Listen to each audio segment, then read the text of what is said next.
The broadcast is now starting. All attendees are in listen-only mode.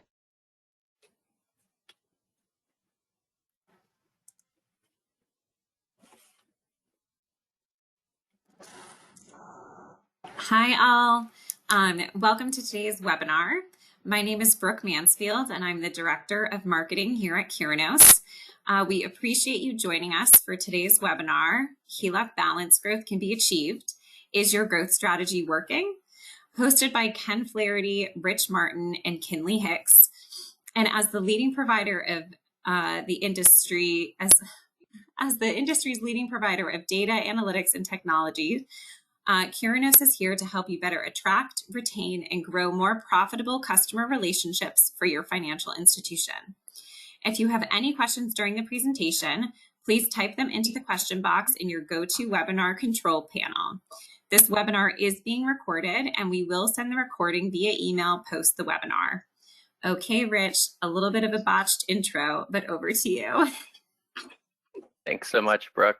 And thank you for everybody for joining us today. I know we're always excited at Curinos to see some familiar faces and then also some new ones. So a special welcome to those of you that are joining us for the first time in one of our home equity webinars. We hope you come away learning a lot about what we do here at Curinos, but also, again, focused on tactical, strategic things you can be doing as a lender out in the home lending space. So look forward to walking through this with you today.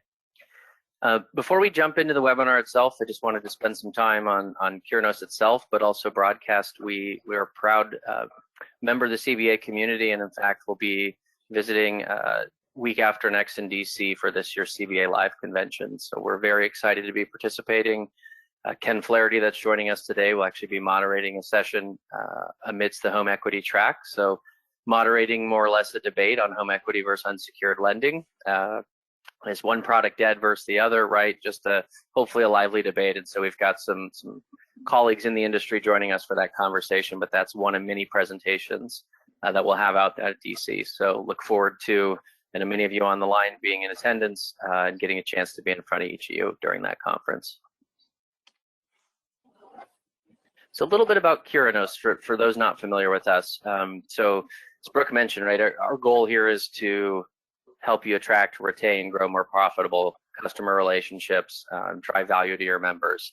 And so we've done that through being innovative and really being in the space now going on a little more than 2 decades, right? We've been first to market in a lot of spaces.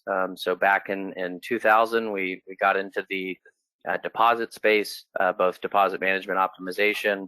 A few years later, we launched into what we'll be focusing on today that encompasses home equity for us, but launching our first mortgage originations consortias, as well as the home equity consortia as well. So what we present today, both from our breadth of data, our insights expertise, we've been doing this a long time. We're very good at it, but it's in the core of our DNA, right? Building benchmarks, building these true proven simulation-based optimization tools. We do it through strategic advice and retained support engagements. We do it through intelligent data, so giving you ability to quantify your market position. And then again, really what we feel at Curinos, just giving you a 360 view of your customer, right? We're unique in what we do in terms of being full balance sheet solutions. So we've got deposit analytics, but we've got the lending side of the balance sheet as well. And again, being able to connect those dots. So we've continued to grow through the last couple decades, and then where we find ourselves most recently, launching some AI-based customer optimization solutions, again, helping you as a lender drive deeper, more profitable relationships, and then a bit in the home lending space, both equity and mortgage, in the margin management, revenue management space, right? So again, through that lens of optimization in terms of what we're bringing to the marketplace there, and then continuing forward, right, really being truly innovative in what we bring to the different segments of the market. Bottom half of this slide, just again, high level of what we do. We've been in the market, like I said, 2+ decades. Everything we have in terms of our proprietary data assets, $7 trillion in terms of what we track on the deposit side in terms of deposit balances. We're in the bank or branch optimization space, so tracking over 20,000 bank branches annually and staying close to that, right, as branch closures happen, as we all know in the industry. Within the marketing segment, so $9 billion in terms of actual annual marketing spend that we track. And again, we're tracking, giving you ability to track to your direct competitors into the marketplace. On the mortgage side, over 3 trillion we tracked at the peak of the origination volume in 20 and 21. Checking side, checking accounts for savings, 94 million in terms of accounts tracked there. And then we got a very robust offering in we know digital matters today. In terms of convenience, I know Kinley and Ken will touch on that later in the presentation, but over 500,000 actual customer journeys tracked, and that's across 350 financial brands. So we aren't just US based, we are a global brand. And so we're looking not just in terms of the US, but also UK and other parts of the country.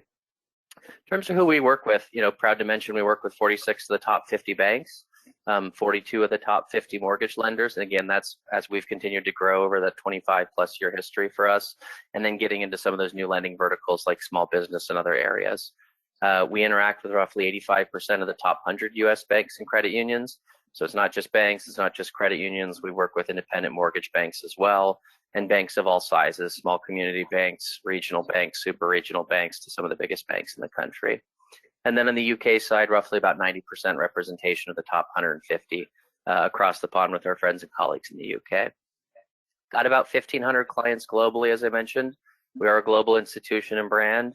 The big 6 banks in terms of Canada there as well. We've got offices in the Toronto area, so a lot of colleagues on the Curinos side up in the Canadian area, and then 800 plus credit union and community banks when we kind of span the US. So again, large composition of those that existing in the marketplace. And then again, great storyline for us. We've been able to grow these consortiums from early 2000s to through 24 into 25 into 26.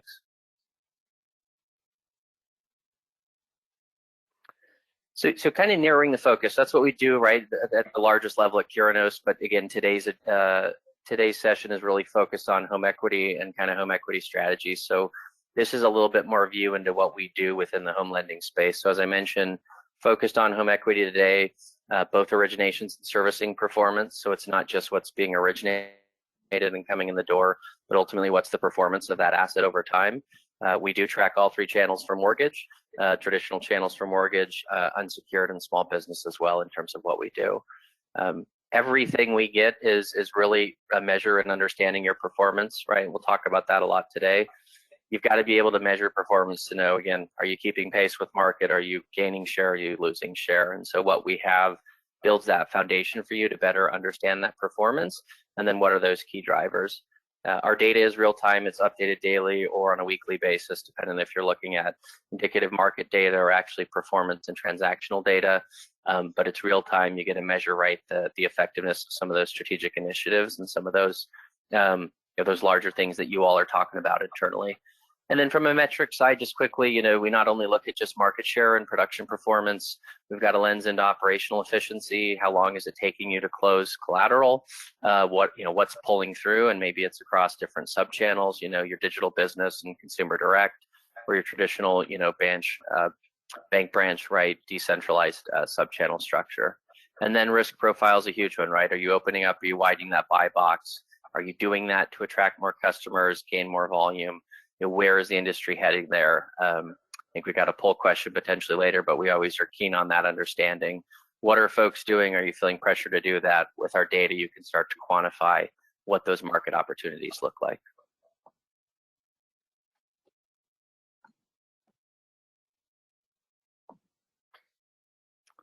And then just a little bit before we kind of get into the agenda, just a little bit about the insights. So again, we're well saturated in the home equity space. We've got data going back 20 plus years, but think of the home equity offerings. So this is the backdrop, right, of what we're using to surface up a lot of today's discussion, right? So origination based and derived, what's coming in the door on both an app and booking basis. We track about 55% of the total market coverage for the home equity origination segment. It's about 20 of the top 25 lenders in that space. And then in addition to just that, we get individual risk attributes. So we're looking at FICO and CLTV, lien position, line size, DTI. So we're not just getting, global sense. We also can get down to that transactional level, and that's where we can derive some of these credit insights, right, in terms of what we track. We additionally track on the portfolio side as well. So we've got about 45% market coverage on the portfolio. So again, how is that book performing over time in those assets? We can look at that across, balance growth. We can also look at that across utilization curves, across delinquency, right? Getting a deep understanding of, hey, how does my portfolio perform against the market? And similarly within the market, against all participants, against large banks, against medium-sized banks. So we like to say you get the holistic picture, right, of that overall performance, not just at point of balance growth day one, but again, over time, 2 months into or 2 years into a 10-year draw period for your line of credit product. You can again benchmark that at a very granular level. And for us, we always say that the proof's in the pudding, right? We see strong ROI from our client base, and that's really what this slide's highlighting. We see Curinos clients perform better or outperform the marketplace. And so specifically on the portfolio side, we see customers increase utilization rates, which is a critical piece of that portfolio. If you're holding capital against that, we see about 55 basis points increase in utilization rates.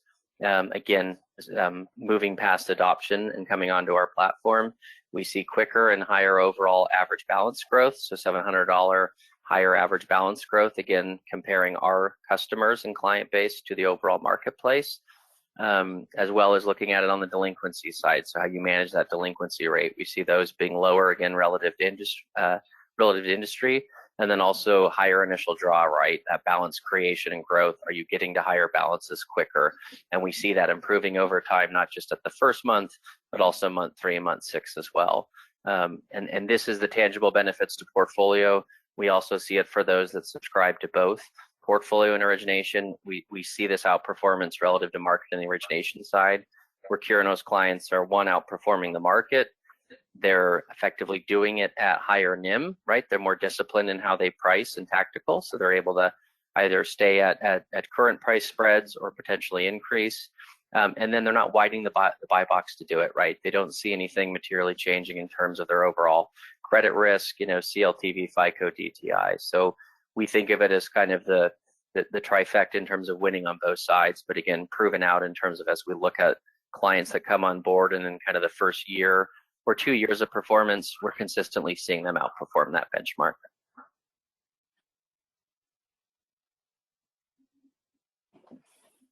All right, so before we kind of jump in, I'll start us with a poll question. We're always curious to hear, obviously, how you came across today's webinar, becoming familiar with Curinos. So interested to hear how you heard about today's webinar. Could have been done through a personal invite from myself, Ken, Kinley, or one of our colleagues. Received an email communication from Curinos, invited from another internal colleague through our social media presence and outreach, or through our corporate website through Curinos.com.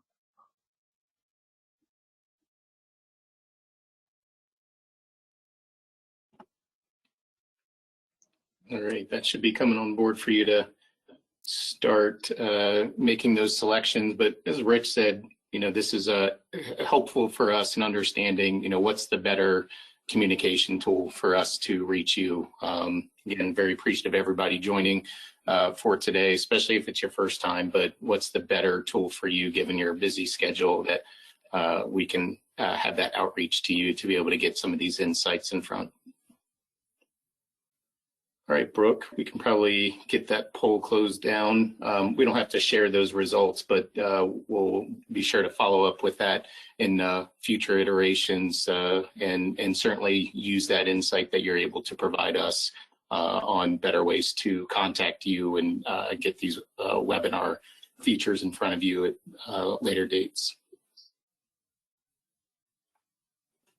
All right, so today's agenda, let's jump into it. I'll transition to Ken here in a minute, but in terms of today's agenda, so what we want to cover, kind of 3 core themes for us, right? We want to look at the borrower landscape, current state of household balance sheets. We know there's financial stress out there in the marketplace, but again, on a relative basis, as we're looking and tracking home equity delinquency, we still see the asset performing well, again, relative to other asset classes. But what's the borrower landscape right now? And then a good segue into what's the borrower behavior? Who are the customers that are actually initiating home equity conversations and securing home equity lines or loans? How are lenders doing that? Are they doing it through general risk tolerance and focused only on one segment of the market? Maybe you're more super prime customer versus others, but really an understanding, right? Is behavior changing? Who do we see as kind of that quintessential home equity client that you're ultimately looking to attract? As well as looking to retain. And then lastly, getting to kind of tactically, what can you be doing from a strategy perspective in terms of how you build out that strategy? Again, since we're a performance management platform, how can you monitor that strategy?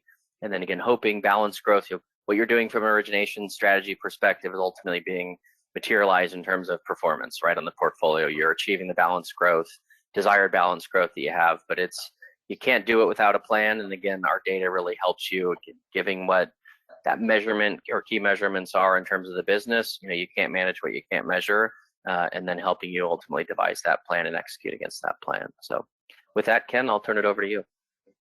Great. Thanks, Rich. So thinking about those three pillars that Rich walked through, that it's kind of laying the foundation of where we want to go today. And starting out with there is just understanding the borrower landscape. Really, as we walk forward here, you really can't figure out what your strategy is or what your plan is if you don't know what your opportunity is. So leveraging a lot of Curinos' data insights, specifically on both the portfolio side, on how are those assets performing, as well as to help right-size your origination strategy. But to help paint that picture, we'll pull in some exterior data here. Many of you might be familiar with some of these snapshots where we pull and leverage resources from the New York Fed.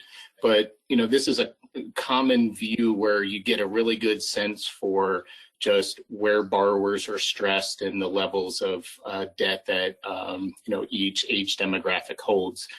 So as you look on the left-hand side here, where we see home equity, we've been telling this story for quite a while here, and this aligns of the home equity outstanding balances, specifically on the revolving side, has not been a pretty sight, not just for last year and 2 years ago. This has been over a decade long of just lost balances in that home equity product. So this is a really, really important webinar for not just us to gain insights from all of you as attendees, but for you guys to hear of what you're experiencing is really not uncommon, is virtually happening across most lenders in the United States. Of home equity should be really growing, and for a number of reasons, but yet we're seeing credit card balances of consumers making at times maybe that unwise decision to capture their debt under products that have vastly higher interest rates and may not be that correct sound solution for them for their long-term strategy. But at the end of the day, I guess the positive outcome of that is when you look at levels of delinquency, we are seeing total delinquency levels come down as total balances come down. And we'll explain a little bit more about that in coming slides, but we're just seeing much more of a robust credit book of business that we're seeing, that just inherently really good credit customers are really debt adverse. And as we inflate books with really good super prime customers, that's only good on this insight where you have really good performance and sustained performance for the last several years. Moving from that to on the right-hand side, where we look at just the debt load. I mean, the standout here, and probably more obvious, is the mortgage piece here of, every single age demographic, it's the mortgage debt that's the biggest debt load for those borrowers. But also, if you think about the average interest rate for a lot of the debt across homeowners, you're going to see very, very favorable rates. When we look at this blue section, that's going to be the credit card. So that makes up a pretty good chunk, but you have to think that's over 20% average credit card rates that borrowers are being charged on that. So how is that stressing not just older demographics, but younger demographics in each stage of life and their income velocity? This is stressing all classes of households. And we are very grateful on the real estate secured side, where we just haven't seen that shoe drop in terms of delinquency, but we're remaining cautious. And I would imagine a lot of you are remaining cautious as you're seeing these upticks in these auto loans and credit cards and those delinquency rates. Is home equity next? Is mortgage next, given a lot of these challenges homeowners are facing? So that brings us to kind of, I was alluding to earlier, of just the payment stress and household stress that a lot of consumers are facing. So this is taken from Fred Economic Research, which again, I know a lot of you are familiar with, but looking back, over the last 20 years or so of just the average personal interest payment. So this is going to be the non-mortgage, So thinking of your credit cards, auto loans, things of that nature. But specifically, as much as credit card balances have increased over the last several years, while interest rates are continue to inflate given the variable nature, this big arch that we're seeing here, I mean, that just tells me that consumers need payment relief. They need some help in terms of what is the best product for me, given the situation that I'm in. I'm not seeing my level of income follow the same path as, my rising debt and my monthly commitments. But to see this level of increase at 122% increase just in the last 4 years, just consumers have never faced this in history before, at least to this degree. It's astounding to me when we look at the prior slide of when there's so much other commitments and just higher commitments that home equity and mortgage delinquencies are still holding as strong as they've been. But again, what is to come, and how can we correctly position that need money type of conversation, that borrower education piece to drive down to the foundation of why does a customer need a home equity? Do they need it for an insurance policy and a safety net, or do they actually need it because they're actually living paycheck to paycheck, or they've depleted their savings, and really getting to that core need of why would a home equity make sense for them? And again, I kind of alluded to this earlier, but as we think about the escalating debt levels, and we're also seeing the escalating delinquency levels on auto and credit cards, again, this is kind of a head scratcher for me, as long as I've been in the home equity industry, to look at this, which is home equity balances, which are going to be in the black bars, and the total commitment dollars. Like, that's a really wide delta. And for the last several years, we're going in different directions, which is average commitments are exceeding the rate at which balances are being put and retained on the book. And as a result, where you see in this blue line, that's our calculated utilization rate of all the HELOCs that are coming through our client servicing data.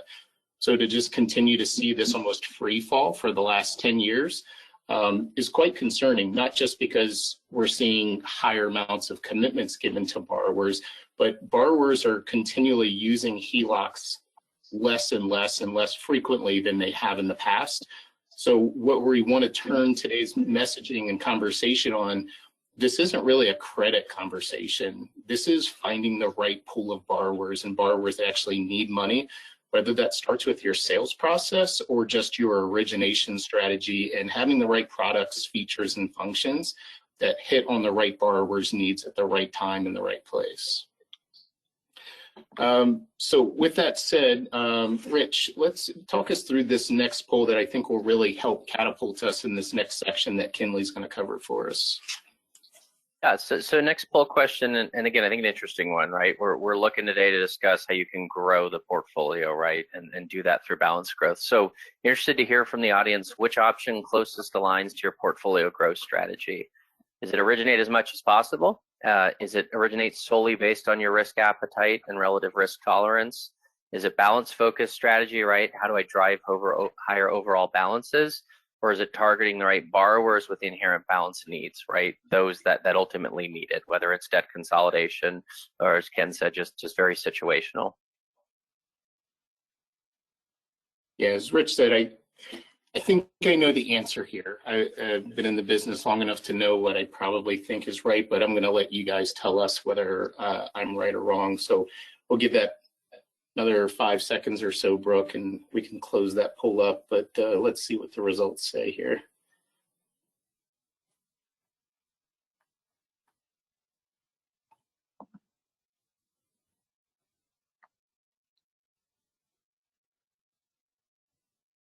Are we able to display that, Rich or Brooke?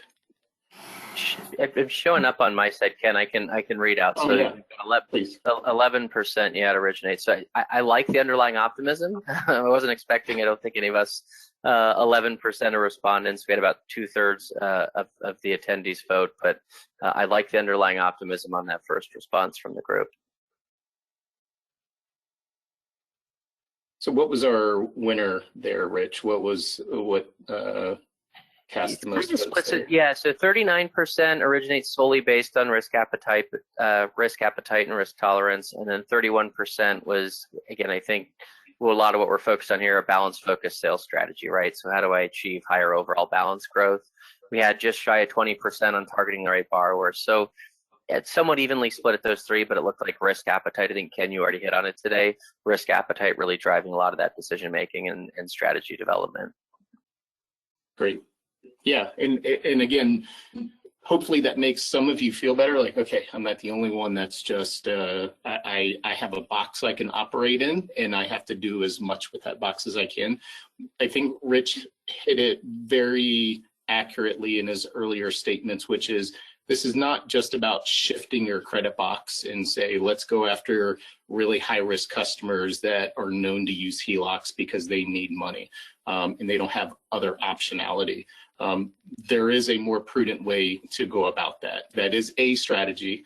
We're certainly not supportive of that strategy, but it is a strategy. But there are better ways to strategically align your business to target the right borrower, which includes more prudent risk-based pricing, but also understanding of what levers you can push and pull to get those deliverables that you want in terms of ideal immediate balances and long-term, more sticky balance. Yeah, absolutely. All right, we'll transition to Kinley next, kind of getting into borrower behavior. I did want to mention before we do that, encourage folks to leverage the chat function in terms of questions coming in as we continue through the other two sections of the presentation. Again, we'll do our best. There'll be some Q&A at the end of today's webinar, but happy to answer those live as we receive them. Over to you, Kinley. Awesome, thank you. Yeah, so as we think about how we've all experienced, I think originations have been down over the past year or so, and for a lot of folks, we're not really anticipating it to be much better over the next year. The theme becomes more, how do we do more with less, and how do we get borrowers to better utilize it to drive higher balances overall? And so in order to do that, I think it's important to track trends overall, unit-based on the origination side of how has the distribution by credit decile shifted over the past couple of years. And as you can see, from 2014 to 2019 to 2024, the most recent snapshot in January, we've shifted really from that 780 plus customer base being at about 35% of originations, all the way over to currently sitting at about 50% of originations. So over the past 10 years, where that decile, the highest credit decile segment of customers, was only about 35% of total originations overall, it sits at about nearly half of all originations for HELOCs currently in the past, or for 2024.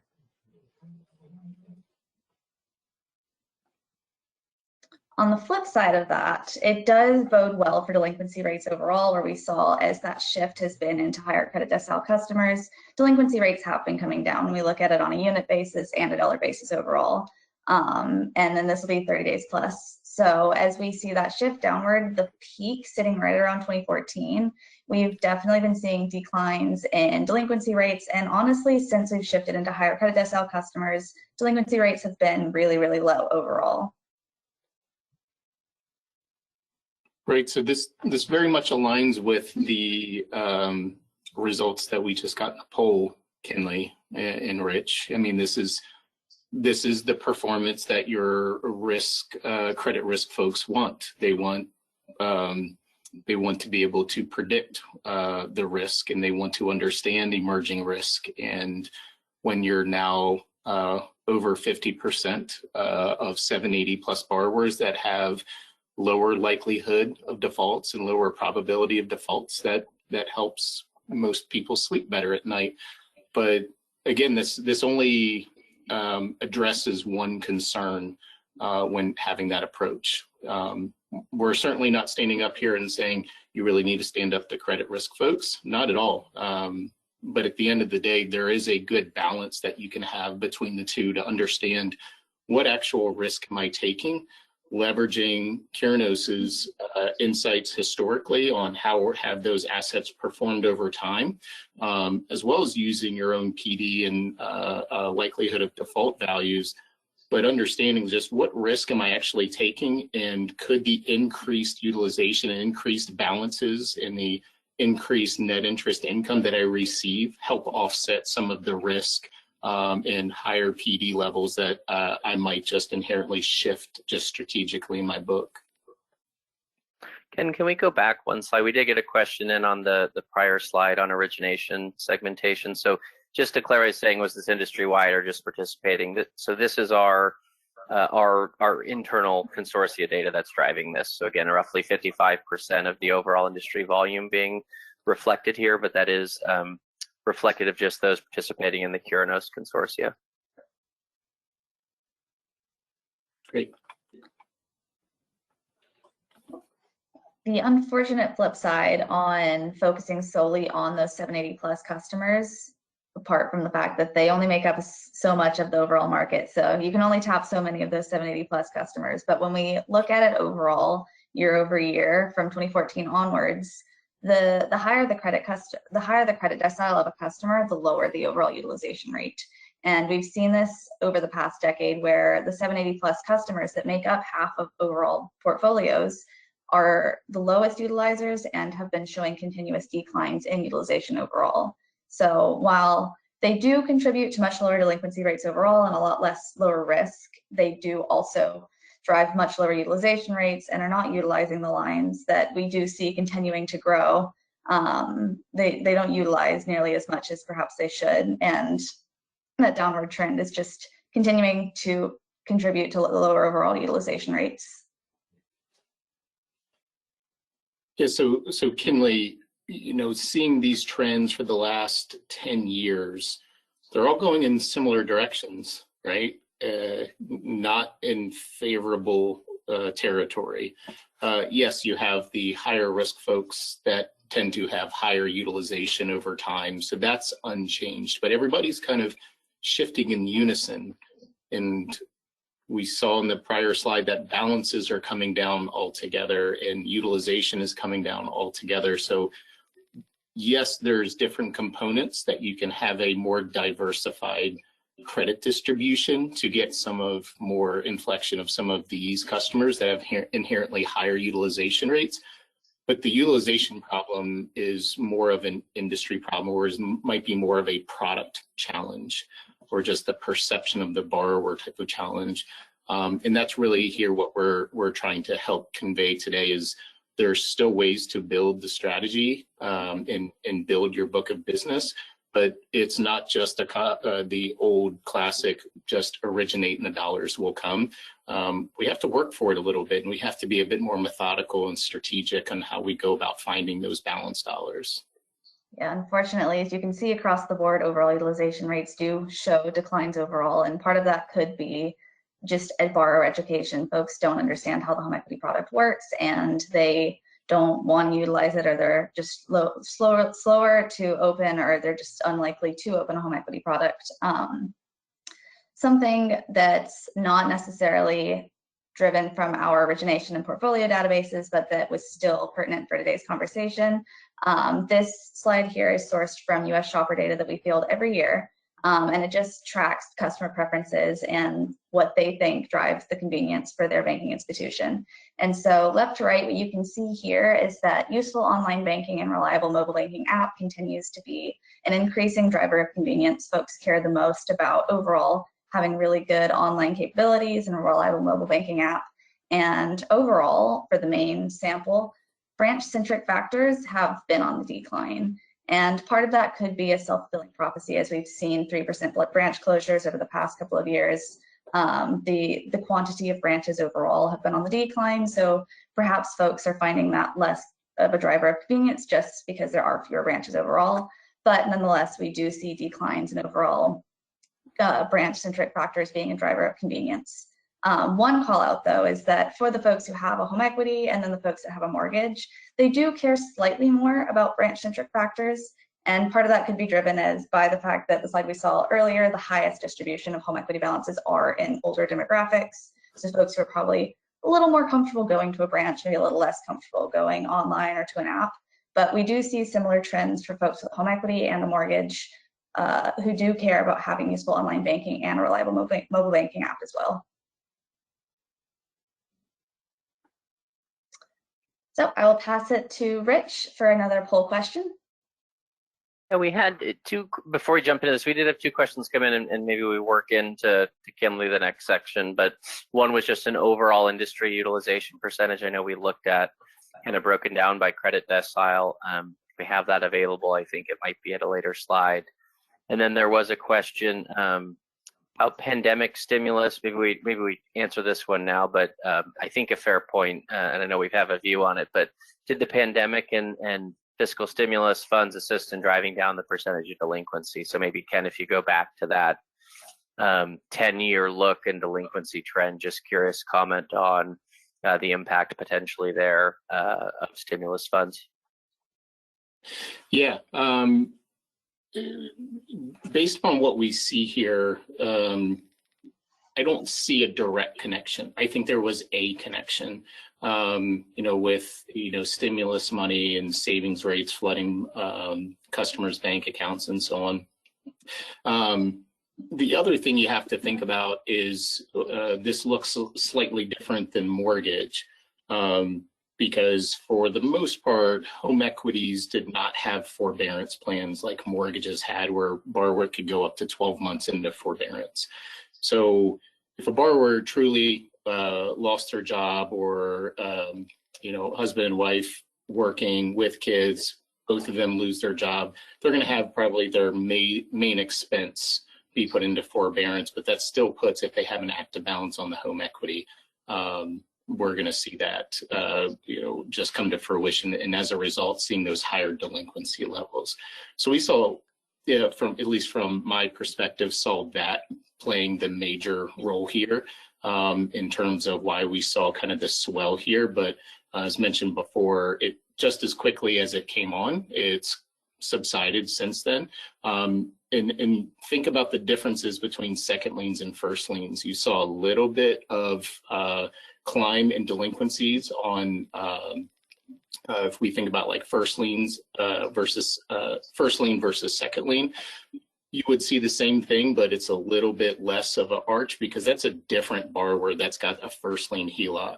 I think we're close to 60% of first lien HELOCs sit at zero. They're rainy day insurance policy HELOCs.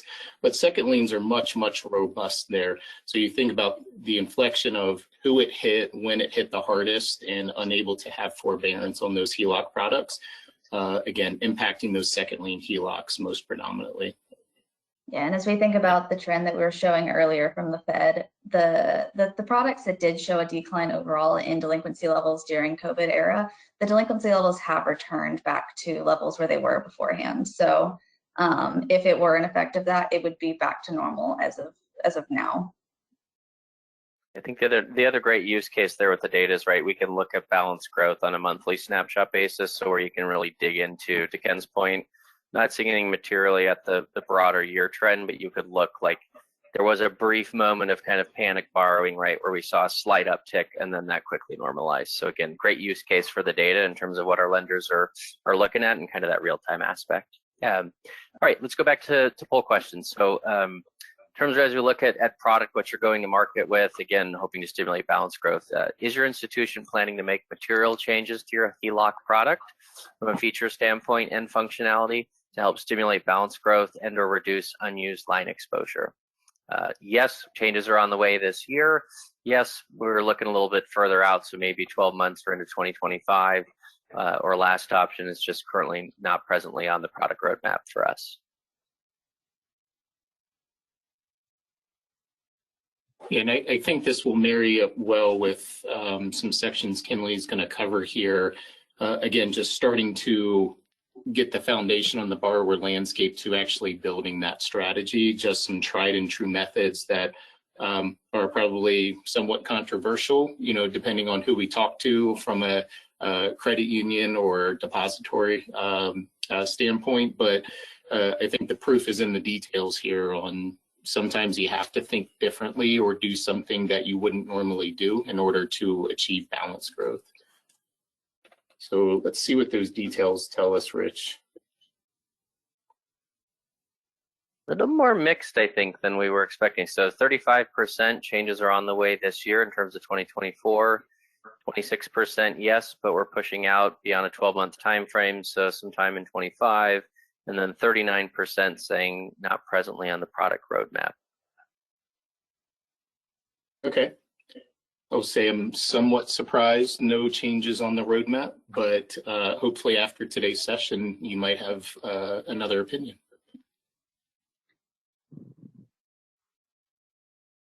Okay, back to you, Kinley. Continuing down the path of borrower behavior and overall, I think overall everybody can agree the biggest drag on portfolios and overall books are folks who originate a HELOC and then sit at that 0% utilized for the lifetime of the line. And as we track overall month on book, while we do see a decline in the folks sitting in that 0% never utilized bucket, over the first 6 months, a decline of about 33% of the distribution in that 0% utilized bucket. By month 6 on book, 67% of the folks that were in that 0% utilized bucket still do not utilize their HELOC. And so I think the biggest thing that is important when we think about HELOCs and driving balances is how do we incentivize folks to take a draw upon opening, or at least within the first 6 months? Because overall, if they sit in that 0% utilized bucket for the 10-year draw period that they have available to them, the line is not valuable to the lender overall, and it's just going to drag down books and drag down balances overall.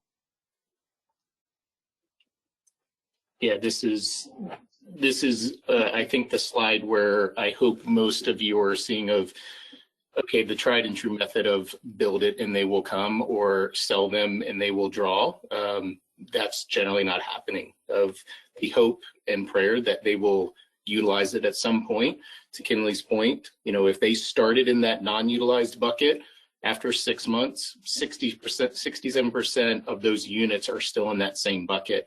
The likelihood of them drawing in future months or years is very, very slim.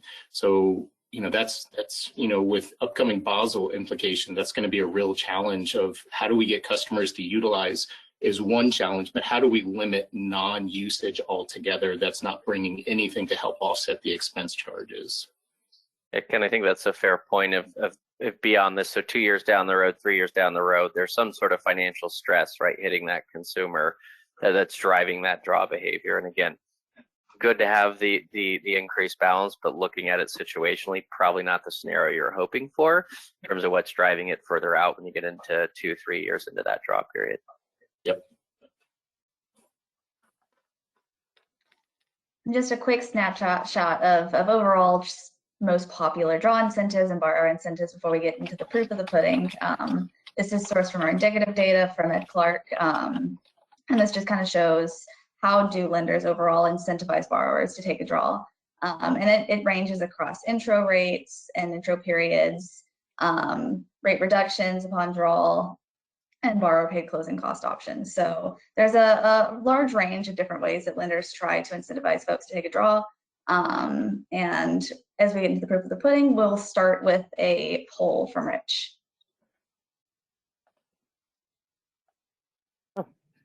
So getting into this specifically, so kind of what you're doing tactically, what options do you offer existing HELOC borrowers to take new draws? Is it branch phone, mailed checks, credit card access, a digital access app, or promotional fixed rate options or FROs known in the business? Yeah, so we'll give it a few seconds for everyone, but just to add some other pieces of commentary on this slide here, at the end of the day, again, these are actual strategies that are in market or more common strategies that we see in market. And you're not seeing anything on the page that wows you or say, wow, I've never thought of that. But again, it's more of the point of sometimes the tried and true method isn't working based upon the data that we've shared today of there is a need, but the usage levels and the activity and behaviors that we're seeing on HELOCs is not ideal. Perhaps it is time for some sort of disruption. Kind of the corny analogy of if you give a customer a 1% promo rate and they take 50,000, well, you're getting some interest income versus charging them 10% and they draw zero, that's still zero.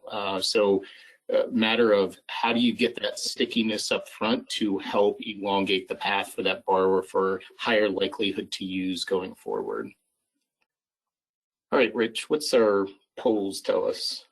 So we've got, highest level, branch phone 72% in terms of that option, roughly 2/3 on mailing checks, 31% on credit card access. Again, maybe more of a new feature in the innovation, 52% through a digital access or a digital application, and 45% utilizing that FRO fixed rate option. Yeah, and I think the last point here is, based upon what Kinley shared earlier of just existing mortgage and existing mortgage owners and existing home equity owners, like they drive a lot of value on the digital aspect. Branch availability and branch functions are still high on the list, but it's been declining for a year. So we're trying to connect these two together, and perhaps this is something everybody already knows, but these customers don't want to come into the branch to take a draw, or they don't want to have to take the check to the branch to deposit it, making it easier, making it more top of mind for them, where it's as easy as swiping the credit card. That's why customers use credit cards. It's as easy as just pushing a button on the app or doing something that's just makes the process easy enough where they don't think that just drawing on their existing HELOC is a nuisance or is a challenge or takes additional time out of their day. And we did, Ken, there were two quick questions. I know we've only got about 15 minutes left in the webinar, but before you transition, just one question around more feature of annual fees. There was a question on annual fees or inactivity fees successful for utilization, or in fact the opposite effect, right? Do they deter borrowers more than they help? I'm just curious if we had a comment on that. I know we talked to a lot of our lenders on the effectiveness of having an annual fee, right? You might be talking $50 to $100. So not potentially that huge from like a fee income perspective, but just curious if you have a thought there, you or Kinley. Well, I'll just mention that, annual fees are kind of customary. Without having the actual data in front of me, I would say when you look at lenders that we work with in our portfolio consortium, the vast majority are going to have some range of annual fee. We have not really seen the influence of non-usage fees, which I do see as a potential trend or something that's at least putting skin in the game from the borrower. I think to have a $200,000 HELOC and I have to pay $50 or $60 a year is a drop in the bucket, especially for someone that has that equity available, is likely sitting in probably more an affluent level.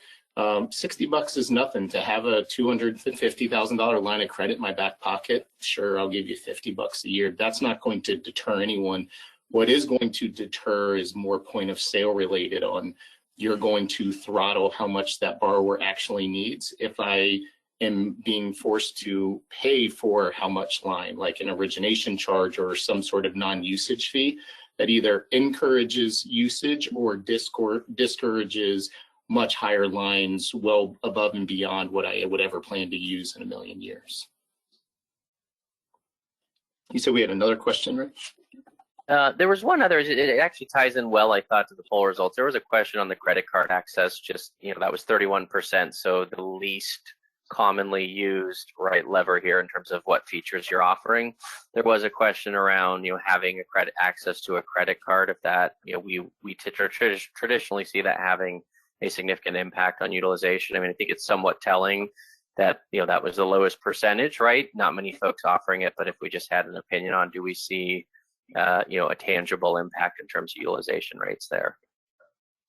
I'll make this brief, but at the end of the day, I think not really having a significant impact on balance take rates, only because I think this ties in with what Kinley mentioned earlier on, some of the convenience products. We have some data that kind of suggests, what is your main means of usage on a daily rate, which is, using your debit card or using cash or using credit cards. A lot of those home equity respondents said, yeah, credit card is my main tool, which I think makes sense. But if you're not providing any sort of incentive, or if you're putting vastly 800 plus, 780 plus customers on the book, what is the real incentive for someone that probably uses credit cards and more familiar with credit cards? What's the incentive to put it on my HELOC? as compared to a rewards card with my own bank or institution. I think that's a really challenging thing to overcome. Not to mention HELOCs aren't really looked at as transactional in terms of I swipe it for gas, I swipe it at Home Depot. That's not really, I think, how most of you want your customers using HELOCs as a means just to buy groceries and put gas in their tank. So I think the answer is ultimately no. It's a convenience driver. It's another option, but certainly from our measure is not a substantial impact to balance growth, better or worse. All right, Ken, let's transition to kind of tactically. I think our last section of the agenda, just tactically, for lenders and folks on the call, what could they be doing in terms of strategy development or monitoring? Yeah, so we've told a pretty long story here on just borrower behavior and just understanding what your targets are, really putting this into action. This really comes down to identifying what your opportunity is, implement a strategy, and then monitoring that strategy. And we think Curinos, just like we do with dozens of our clients today, we do exactly that. But to identify your strategy, you have to understand who you're playing against and what the market momentum is. So leveraging origination data, portfolio like Curinos offers, I think is obviously the first key step there, but that at least helps you understand and right size, what is my opportunity? Is my performance actually good? Or do I have material opportunity just to get up to benchmark standards? By understanding that what your strategy actually should be and what that opportunity is, you have to look at all of these different aspects. So what is my risk distribution versus your peers? What is the borrower in my book? How are they behaving? Is that different than what we're seeing borrowers in the market in terms of delinquency levels, utilization, average balance levels, and so on? Really starting to tie everything together to say, here is the field that I'm playing on, and here's my performance, here's how the other team is doing. Do I want to be playing like the other team? Do I want to get as good as them? Or do I think I'm already better than them? You don't know that insight until you understand how you're performing in the market. Until you understand and identify that opportunity, you can't really implement a solution. Kind of brings us to that next step of targeting the right borrower. Understanding, hey, we do business with 90% of our own book of business, of our own households on book. That's a common challenge a lot of lenders have, especially in depositories. If you already know that you're kind of confined in kind of what your box is of customers that are coming to you asking for credit, you can still be successful. It's understanding those pockets of borrowers that you see have better usage or more inherent usage levels. One way that Curinos has actually been able to do this over the last several years is through what we call deposit enhanced credit, where it's actually leveraging a lot of the deposit knowledge of virtually 2 to 3 months prior to when they actually apply for a line of credit, using that and looking at cash flow and understanding, hey, based upon cash levels and cash flow, we have insights that provide a deposit enhanced score that tells us, hey, this customer has much higher propensity to actually use their HELOC as compared to this borrower that has very, very different cash flow levels. We've been working with a number of clients on this that have found tremendous value of just finding that right way. It's maybe not credit, maybe it's not demographic driven, maybe it's more how they use their deposit and what are those core drivers of convenience and factors that they consider. Those are those types of strategies that you have to consider in this evolving industry of customers are obviously not using home equities the same way they did 10, 15 years ago. We got to figure out what drives needs of borrowers today to understand what customers we should be targeting. And then the last piece that I'll mention on targeting the right borrower is just understanding that risk and reward. You have to understand of, hey, if I step out and take a risk to maybe shift my origination distribution by 5 to 7%, what does that do to my NIM? What does that do to my overall interest income? But what does that do from the expense standpoint? Because I'm taking more risk. Therefore, I'm likely going to have slightly higher losses and delinquency levels. But a lot of that can be accomplished with much more prudent pricing strategies. So this isn't just about focusing on the right borrower, but you have to have that origination and pricing strategy in sync with whatever strategy that you implement. And then lastly, from a monitoring standpoint, is this all doesn't make sense until you understand and can track your own performance. So again, we're back to leveraging origination and portfolio insights so I can understand how I'm doing today and how do these assets perform over the next 3, 6, 12 months to understand, is this working? Am I hitting on the right drivers? We shifted our marketing strategy. I'm actually hitting on the right dials here. To kind of close this out, and I wish I had a little bit more time to walk through this, but this is a classic business case on how we work with clients that really puts this whole identify, implement, and monitor type of strategy together. This is looking at a sample use case of origination data where it tells us for this sample borrower, for this sample lender, we're talking 85% of their originations over a 2-year stretch were for super prime credit borrowers. And on the bottom here, you see as a result, now we've monitored those customers, and now we're seeing really unideal utilization levels. So something has to shift. Does this mean I just shift and put all my eggs in the 680 basket and just get 60% plus utilization? I'd pump the brakes on that one. This is more of a diversification on what your credit strategy looks like. So just to walk you through just very quickly some of these takeaways of what does implementing a strategy look like? It's those minor credit policy changes, understanding what your opportunity is and what the impact would be by shifting the credit box. We talked about before price optimization, so adopting more prudent price, risk-based and market-based price optimization. So you understand, hey, if I'm taking more risk, I need to have a little bit finer point on how I'm pricing these loans so I understand I'm taking more risk, therefore I can't just take a broad brush on my pricing distribution. Targeting those right borrower pools, again, what borrowers just have inherently better utilization, not just from a credit risk standpoint, but we talked about the depository nature. A lot of findings and understandings of borrower behaviors can be influenced on the likelihood of a borrower to take a draw.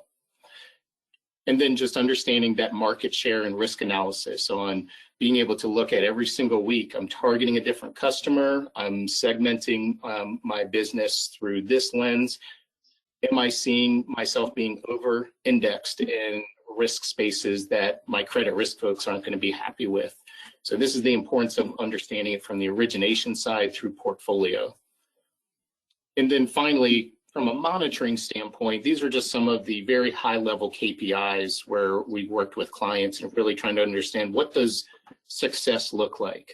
You've diversified the credit distribution. Okay, so what happens? That means you're likely going to have higher pull through. So you're going to help reduce expenses as you're able to pull through more if you have lender paid origination costs. You're just inherently going to gain net interest margin because if you're cascading the waterfall a little bit differently on your credit profile, you're just inherently through risk-based pricing going to carry a higher weighted average rate. You're inherently going to have higher utilization as you're targeting the right borrower and diversifying what those pools look like. And something we didn't really talk about today, but you're expediting those balance curves. You're looking at customers of getting more traction at the point of sale and having months, 3 to 6 months head start where that customer could be in 6 months, but capturing that at the point of sale just helps expedite that total profitability curve for your institution. So with that said, I know kind of a lot there at the end. Rich, let's see if we have any questions, but hopefully what everybody at least had some sort of takeaway from today is there is a strategy out there. We did not give the exact keys for success, but at least Hope built the fundamentals and delivered to you the fundamentals on there is a strategy out there. You can leverage it through data, and we're happy to partner with you, figure out what does that strategy look like for your institution and help find those right strategies and those right customer pools to help your chances of success in building that portfolio. Rich, any other questions that we can address with, I think, a couple of seconds remaining? No, I think just encourage, we want to again thank everybody for attending today's webinar. For those, extending an invite to CBA for those folks attending, myself and Ken will be there. Encourage you again to attend our home equity talk track session, as well as other presentations we'll have. But again, appreciate everybody's time, and thank you, Ken. Thank you, Kinley. Yeah, thanks everyone. Have a great day. So. Thank you.